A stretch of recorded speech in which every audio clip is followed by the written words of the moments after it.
哎，你有没有想过，在网络的茫茫大海里，一个看起来超不起眼、关于30年前老游戏的网页，到底有什么特别的？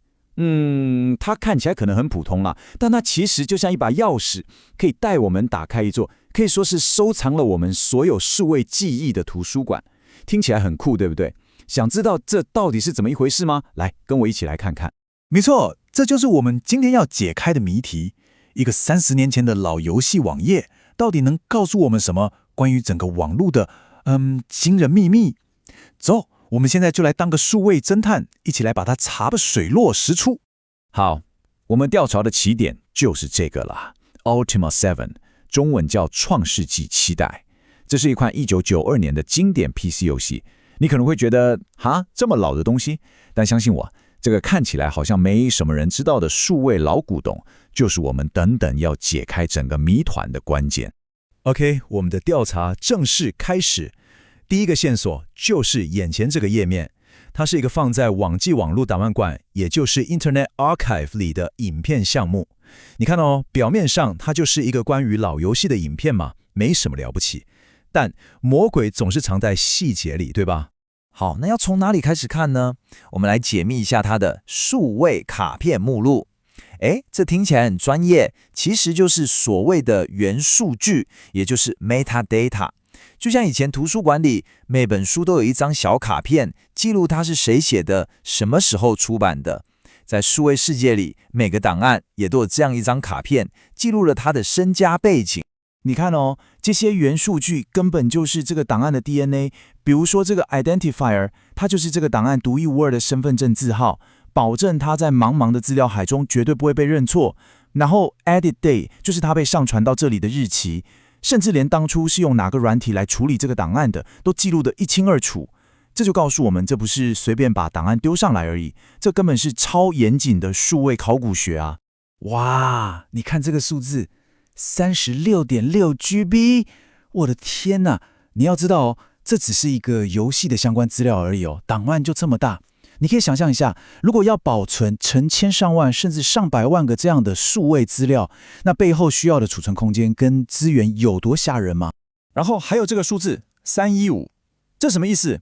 这代表跟这个老游戏相关的原始档案总共有315个，这就更证明了这里的保存工作有多彻底。他们不是只存一个影片档就算了，而是把所有相关的数位足迹全部都打包起来保存了。好，到目前为止我们都还在看单一个档案的细节，现在我们要开始把镜头拉远一点了。我们来看看这个档案并不是孤单的，它是怎么被放到一个更大的收藏里面的。这就是重点了。在这个档案馆里，东西都不是孤零零存在的。你看，这个创世纪7代的影片是由一个叫做 Cinematar Archive 的使用者上传的，而且它属于一个叫做 Cinematar 游戏影片档案库的收藏。这就很像什么？就像你在一个超大的图书馆里，你不只找到了你想看的那本书，还找到了它被放在哪个特定的书架上。OK， 准备好了吗？接下来就是我们这次探索的重头戏了。我们要来一次终极的镜头拉远。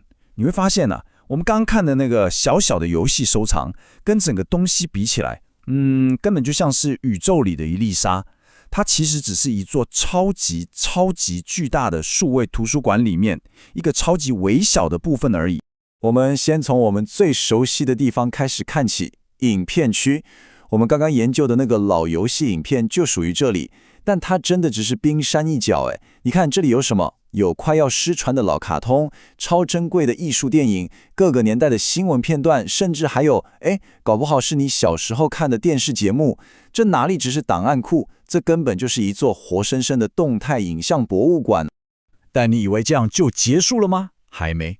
我们来看看隔壁的软体区，这里可不只有游戏哦，这里有那些早就消失在市面上的古董级软体，可能是你爸妈那一辈在用的文书处理器，甚至是你第一支智慧型手机里装的 APP， 这就很清楚了，对吧？这个地方保存的不只是好玩的东西，它保存的是我们整个数位时代用过的工具，还有跟这些工具有关的记忆。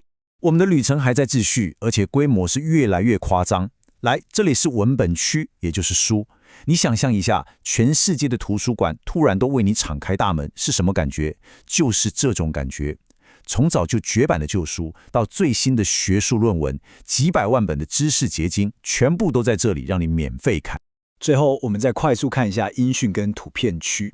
这里有什么？有传奇乐团超珍贵的现场录音，有 NASA 从外太空拍回来的照片，有阿公阿嬷那个年代听的老广播剧，还有世界各大博物馆的艺术品数位档。看到这里，答案应该已经非常非常清楚了。这个地方的野心很大，它的目标就是要收藏我们人类文明留下来的所有数位痕迹。好，我们现在知道了这里面有什么，但更重要的问题来了：为什么？到底是谁为了什么要花这么大的力气去盖一个这样的地方？这个问题的答案其实就藏在我们刚刚看的那些东西里面。而且说出来，你可能不信，答案其实一直都藏在我们眼前。就常常我们平常逛这个网站的时候，常常会下意识忽略掉直接滑过去的那些募款的横幅广告里。没错，就是那些小小的横幅里面的文字，就说明了这座图书馆的伟大任务。你看哦，第一个核心使命，他说，作为一个独立的非营利组织，网际网络档案馆正在为普及优质资讯而奋斗。这里最重要的2个关键字是什么？就是普及，还有优质。他们奋斗的目标就是希望让好的知识、好的资讯可以被每一个人自由地、免费地取得。再来，第2个关键使命是关于保存真实。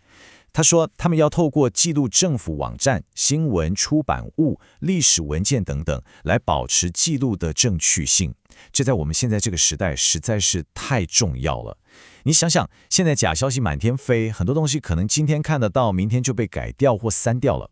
他们做的事情就像是为我们的未来守护一份不会被随便篡改的历史记录。所以你看哦，我们这一趟小小的探索，从一个1992年的老游戏开始，最后竟然一路追到了政府的历史记录。这就告诉我们，不管是看起来多么微不足道的娱乐，还是多么严肃的国家档案，这一切的一切都是我们这个时代共同的数位记忆。而这也就是这座万物图书馆存在的真正理由。好，回到我们的起点，这座图书馆为我们保存了一款1992年的游戏。那我们不妨也想一想，回头看看我们自己的数位生活。我们今天在网络上 PO 的照片、写的文字、拍的影片，有哪一样东西你觉得是值得为100年后的人们好好保存下来的呢？